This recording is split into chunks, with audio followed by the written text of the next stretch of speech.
Bonjour à tous. Aujourd'hui, nous nous intéressons à l'Incipit de Jacques le Fataliste et son maître, publié par Denis Diderot en 1796.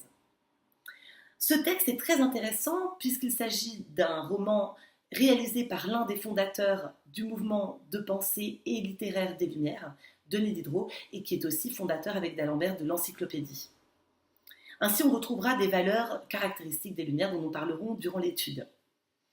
En outre, cet incipit est intéressant puisqu'il met en œuvre une conception totalement différente du roman, c'est ce que nous verrons dans ce commentaire. Concernant l'intrigue, elle est assez floue. On a connaissance des deux personnages principaux, Jacques le Fataliste et son maître, qui au passage n'a pas de nom, qui voyagent et discutent principalement, a priori, et on verra que ce n'est pas forcément le cas, des amours de Jacques. Ainsi, il s'agit d'un dialogue à bâton rompu, durant lequel les deux personnages voyagent. On peut associer ce roman à un roman d'apprentissage, même si l'apprentissage de Jacques est tout de même assez limité durant l'œuvre. Je vais à présent vous lire le texte. Comment s'étaient-ils rencontrés ? Par hasard, comme tout le monde. Comment s'appelait-il ? Que vous importe ? D'où venait-il ? Du lieu le plus prochain. Où allait-il ? Est-ce que l'on sait où l'on va ? Que disait-il ? Le maître ne disait rien. Et Jacques disait que son capitaine disait que tout ce qui nous arrive de bien et de mal ici-bas était écrit là-haut. C'est un grand mot que cela. Mon capitaine ajoutait que chaque balle qui partait d'un fusil avait son billet. Et il avait... Après une courte pause, Jacques s'écria « Que le diable emporte le cabaretier et son cabaret !» Pourquoi donner au diable son prochain ? Cela n'est pas chrétien. C'est que tandis que je m'enivre de son mauvais vin, j'oublie de mener nos chevaux à l'abreuvoir. Mon père s'en aperçoit, il se fâche. Je hoche de la tête, il prend un bâton et m'en frotte un peu durement les épaules. Un régiment passait pour aller au camp devant Fontenoy. De dépit, je m'enrôle. Nous arrivons, la bataille se donne. Et tu reçois la balle à ton adresse. Vous l'avez deviné, un coup de feu au genou. Et Dieu sait les bonnes et mauvaises aventures amenées par ce coup de feu. Elles se tiennent ni plus ni moins que les chaînons d'une gourmette. Sans ce coup de feu, par exemple, je crois que je n'aurais été amoureux de ma vie, ni boiteux. Tu as donc été amoureux. Ah, si je l'ai été. Et cela par un coup de feu. Par un coup de feu. Tu ne m'en as jamais dit un mot. Je le crois bien. Et pourquoi cela ? C'est que cela ne pouvait être dit ni plus tôt, ni plus tard. Et le moment d'apprendre ses amours est-il venu ? Qui le sait ? Tout hasard commence toujours. Jacques commença l'histoire de ses amours. C'était l'après-midi. Il faisait un temps lourd. Son maître s'endormit. La nuit les surprit au milieu des champs. Les voilà fourvoyés. Voilà le maître dans une colère terrible et tombant à grands coups de fouet sur son valet. Et le pauvre diable disant à chaque coup « Celui-là était apparemment encore écrit là-haut ». Vous voyez, lecteur, que je suis en beau chemin et qu'il ne tiendrait qu'à moi de vous faire attendre 1 an, 2 ans, 3 ans le récit de Jacques, en le séparant de son maître et en leur faisant courir à chacun tous les hasards qu'il me plairait. Qu'est-ce qui m'empêcherait de marier le maître et de le faire cocu ? Que Jacques pour les îles, d'y conduire son maître, de les ramener tous les deux en France sur le même vaisseau. Qu'il est facile de faire des comptes. Mais ils en seront quittes l'un et l'autre pour une mauvaise nuit et vous pour ce délai. Nous verrons ainsi en quoi cet incipit est original, en nous intéressant à 2 axes d'étude. Tout d'abord en étudiant la dimension philosophique de ce roman, et ensuite en constatant la remise en cause des codes du roman.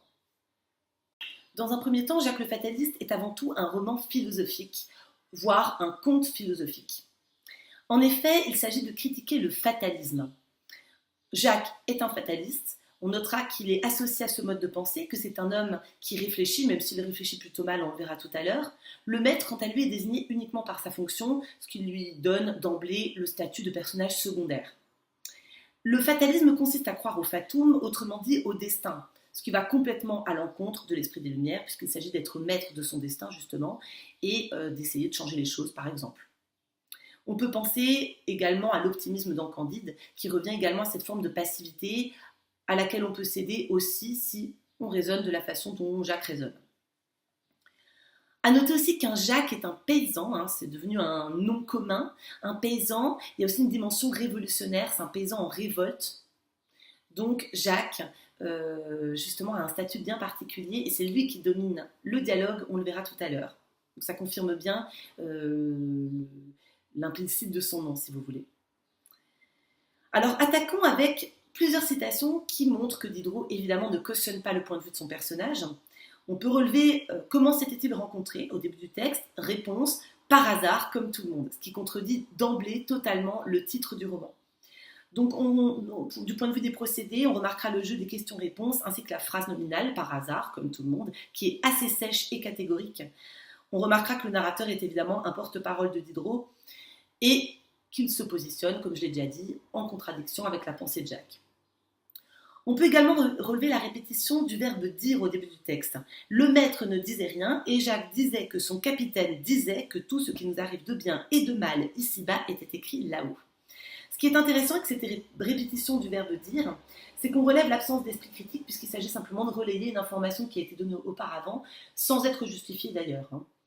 D'ailleurs, le maître affirme et il avait raison concernant le capitaine qui croyait au destin.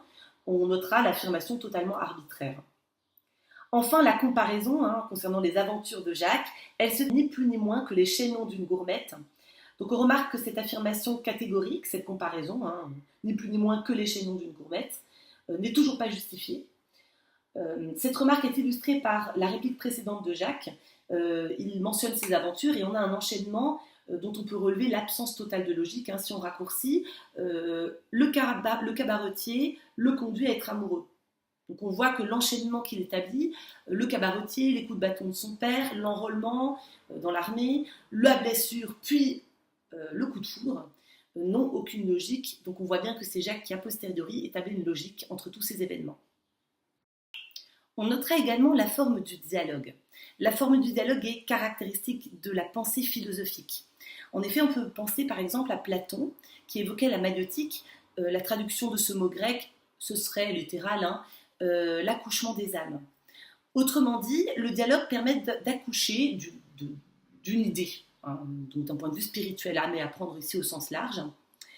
Donc ici, on retrouve deux dialogues en vérité. Le dialogue engagé entre le narrateur ou l'auteur fictif et le lecteur, dont on va parler encore d'ailleurs dans la deuxième partie, et le dialogue bien sûr qui est engagé entre Jacques le fataliste et son maître, puisque la part de narration finalement est assez minime, ou du moins on peut dire que c'est équilibré dans cet extrait.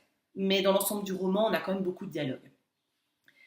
Alors au début du texte, pour les questions liminaires posées au lecteur fictif, posées par le lecteur fictif à l'auteur fictif, comment s'était-il rencontré? Réponse de l'auteur, par hasard, comme tout le monde. Donc ce dialogue narrateur-lecteur conduit à s'interroger quant au rôle du roman auprès du lecteur. Il ne s'agit pas ici de s'identifier, on provoque une distance vis-à-vis des personnages immédiatement. Je ne vais pas vous raconter pourquoi ils sont là, je ne vais pas vous raconter comment ils se sont rencontrés, etc.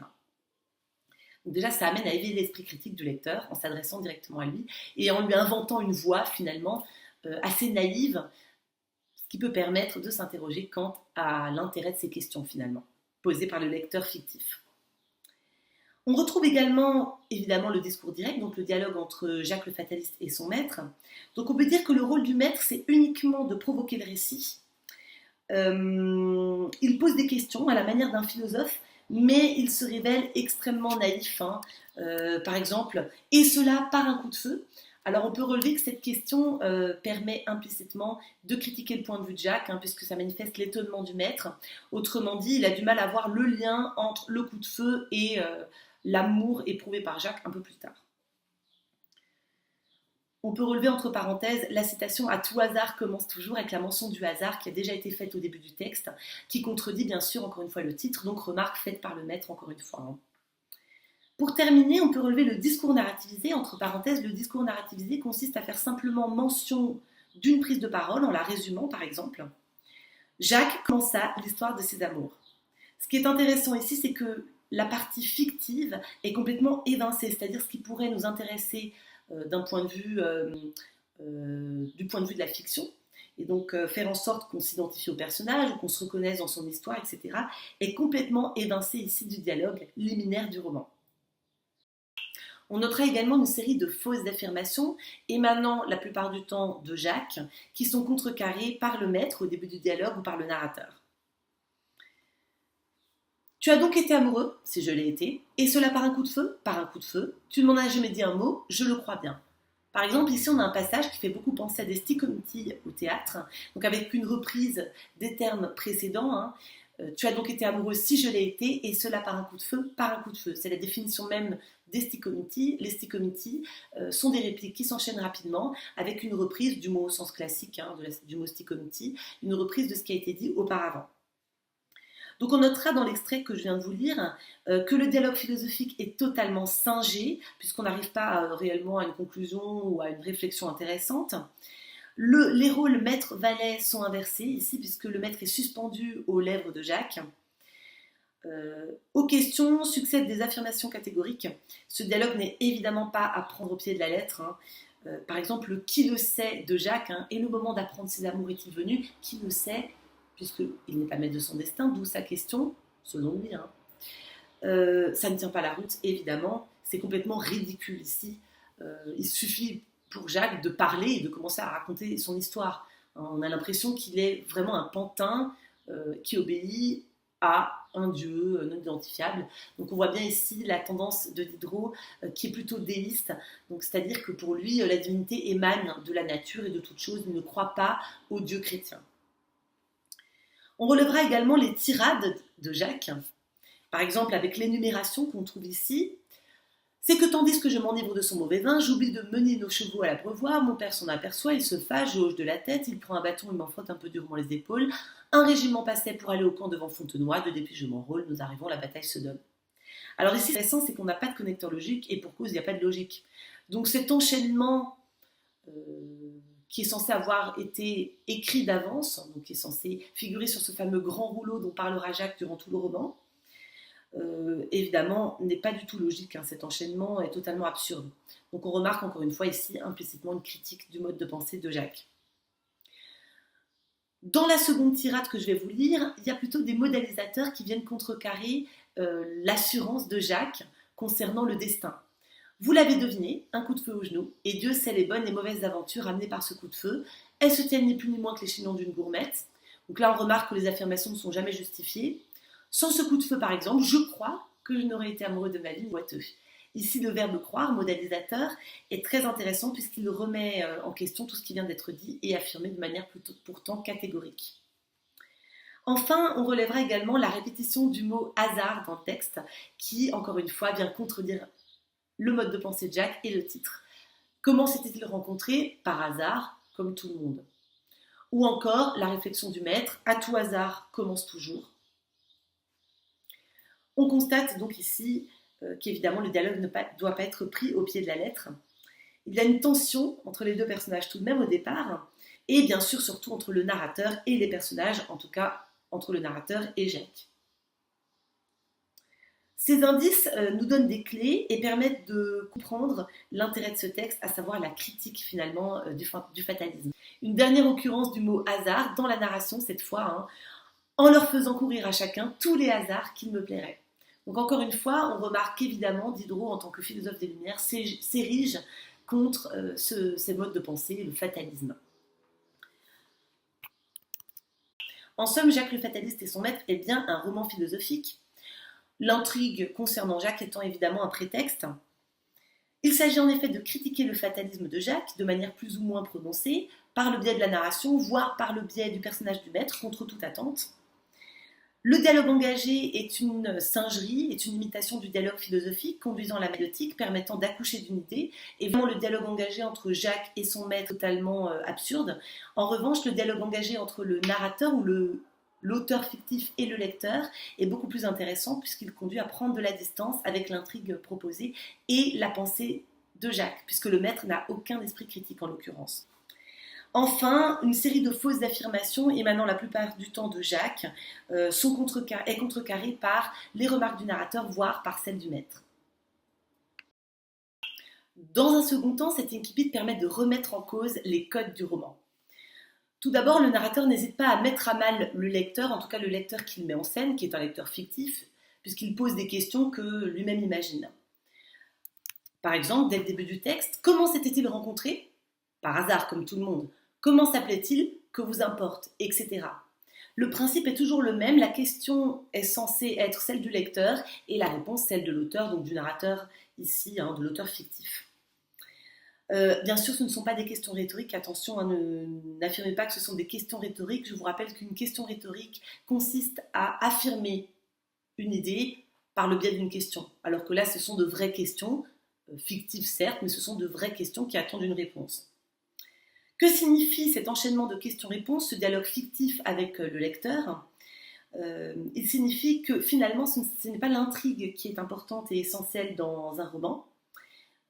Il faut dépoussiérer le roman pour Diderot et donc éviter de reprendre certains codes, comme celui d'identification par exemple. Ici, Diderot va vraiment essayer d'établir une distance entre les personnages et le lecteur pour l'amener à réfléchir. Autre remarque intéressante, hein, vers la fin de notre extrait, l'apostrophe. Vous voyez, lecteur, que je suis en beau chemin, etc. Donc ici, il mentionne explicitement le lecteur, se mentionne lui-même par le biais du pronom et intervient directement. Donc on voit bien ici, encore une fois, une volonté d'établir une distance avec la fiction. Pour finir, une remarque intéressante dans laquelle intervient un mot polysémique qui est le mot conte. Je vous rappelle qu'un conte peut être une histoire tout simplement ou alors même un mensonge. Voilà la citation, qu'il est facile de faire des contes. Donc ici, il s'amuse encore une fois un petit peu avec nous lecteurs. Qu'il est facile de faire des contes, phrase exclamative signifiant bien sûr qu'il est facile d'inventer des histoires, mais aussi qu'il est facile de mentir et de raconter n'importe quoi. Entre parenthèses, on peut penser par exemple aux affirmations répétées de Jacques concernant sa doctrine philosophique ou pseudo-philosophique, le fatalisme. Donc le lecteur est manipulé par le romancier, c'est-à-dire qu'il s'identifie au personnage, n'arrive pas à prendre assez de distance.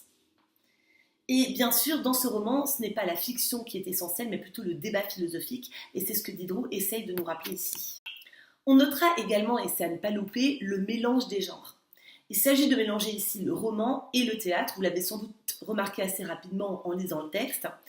Donc ça se situe évidemment du côté du dialogue. On a tantôt un dialogue ou un discours rapporté intégré à la narration, donc de manière cohérente, comme dans un roman classique, mais la plupart du temps, on remarque qu'on a un dialogue par réplique, chaque réplique étant précédée du nom du personnage qui intervient, ce qui est caractéristique du théâtre.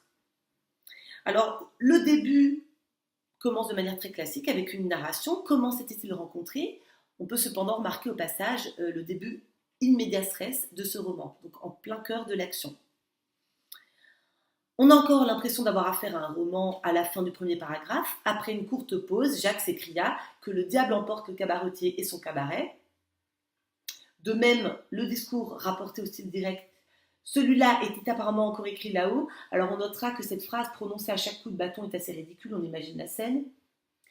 Donc pour l'instant, voilà, on a vraiment bien l'impression d'avoir affaire à un roman. Cependant, bien sûr, la plupart des répliques sont présentées comme des répliques de théâtre, hein, le maître Jacques, le maître Jacques. Donc on a un enchaînement très intéressant d'ailleurs avec la narration au départ, donc ça provoque une rupture très intéressante. Je vous lis le passage.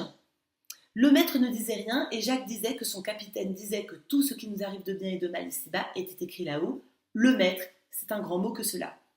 Donc ici on a l'impression que le maître répond au narrateur. Donc c'est très intéressant comme rupture. Le mélange donc est ici flagrant et provoque une rupture du point de vue de la forme. Enfin, et vous l'aurez compris, même si on n'a pas dit le mot avant ou l'expression avant, il s'agit ici de mettre l'écriture en abîme. Autrement dit, d'utiliser le support du roman pour évoquer le roman lui-même. Utiliser le support de l'écriture pour évoquer l'écriture elle-même et engager une réflexion à ce sujet. On relèvera par exemple le conditionnel et il ne tiendrait qu'à moi de faire attendre 1 an, 2 ans, 3 ans le récit des amours de Jacques. Cette citation indique que tous les possibles sont envisageables et souligne le caractère fictif du roman et secondaire de l'intrigue, puisque finalement le délai attendu n'est pas très important. On remarquera également le zeugme sémantique. Alors qu'est-ce que c'est qu'un zeugme sémantique? C'est très simple. Le zeugme sémantique consiste à associer 2 éléments par le biais d'une coordination, donc souvent ça va être et. 2 éléments qui, du point de vue du sens, c'est la signification du mot sémantique, ne vont pas ensemble. Mais ils en seront quittes l'un et l'autre pour une mauvaise nuit et vous pour ce délai. Donc ce zeugme sémantique ici permet d'associer l'univers de la fiction, donc Jacques et son maître, à l'univers réel, à savoir nous, lecteurs. Donc ici, la conjonction de coordination, évidemment, c'est « et ». Donc on a vraiment un effet de surprise et une collision entre le monde fictif et le monde réel, qui montre ici encore une fois qu'il s'agit de prendre une certaine distance avec l'histoire qui est racontée, et implicitement et même parfois explicitement dans le texte, ou de manière assez visible, prendre de la distance évidemment avec le mode de pensée de Jacques, qui n'est pas du tout celui d'un philosophe des Lumières, même si sa démarche paraît celle d'un philosophe et paraît intéressante. En conclusion, cet incipit est original dans la mesure où il s'agit d'un incipit de roman philosophique ou de conte philosophique, puisqu'on engage une réflexion sur le fatalisme qui est largement critiqué dès le début du roman, que le narrateur engage un dialogue avec le lecteur pour le faire réfléchir, dans la tradition de la maïeutique de Platon, que les affirmations de Jacques finalement ne tiennent pas la route et sont remises en cause ou par le maître lui-même, plus rarement, ou par le narrateur, de manière assez subtile. En vue formelle, ce roman est une véritable bombe, puisqu'il s'agit de remettre en cause totalement la tradition du roman, les codes du roman. On met le lecteur et ses attentes, son horizon d'attente est mis à mal, puisqu'il ne trouvera pas dans ce roman de source d'identification ou une histoire qui le transporterait ou lui permettrait de rêver et de s'évader, puisqu'il ne s'agit pas de ça ici. En outre, plus simplement, on mélange le genre théâtral et le genre romanesque de manière totalement libre. Et pour terminer, la mise en abîme de l'écriture permet d'étoffer la réflexion engagée implicitement sur le roman. On peut opposer à cet incipit l'incipit de Voyage au bout de la nuit ou celui de Lorsque j'étais une œuvre d'art, qui sont tout de même des incipits relativement traditionnels, même si eux aussi débutent in medias res. Il s'agit ici d'incipits tout à fait classiques, dans le sens où ce sont des incipits dont on a une immersion dans la fiction. À bientôt pour une prochaine vidéo.